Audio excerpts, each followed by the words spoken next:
And a special assignment tonight, West Virginia ranks dead last in economic freedom. That's according to a new book that's generating a lot of buzz around the Mountain State. And News 9 has helped the book's editor get the ear of leaders in state government. Open for business, a News 9 special assignment. These satellite photos of the West Virginia border show economic activity on the other side of the state line. We have like 2 or 3 Fortune 500 companies within a mile or two of our state border, right on the other side, and 0 inside our state. WVU economist Russ Sobel wanted to know why. So he and 24 colleagues studied the problem and published Unleashing Capitalism: Why Prosperity Stops at the West Virginia Border and How to Fix It.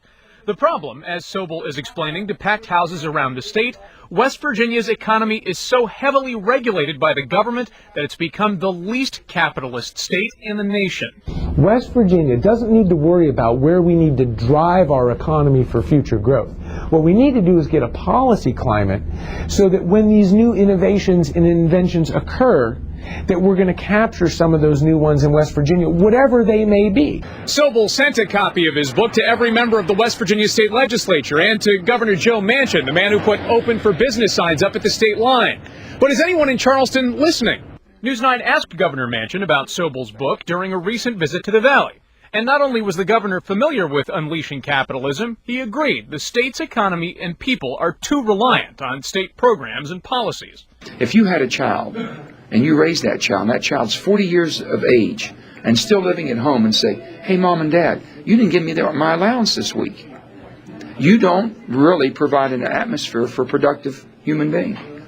We haven't provided an atmosphere because of the impediments of the Constitution. But the devil is in the details. Among many business tax reforms, Sobel's book also calls for more lawsuit reform, elimination of the minimum wage, and making West Virginia a right-to-work state, each potentially politically problematic.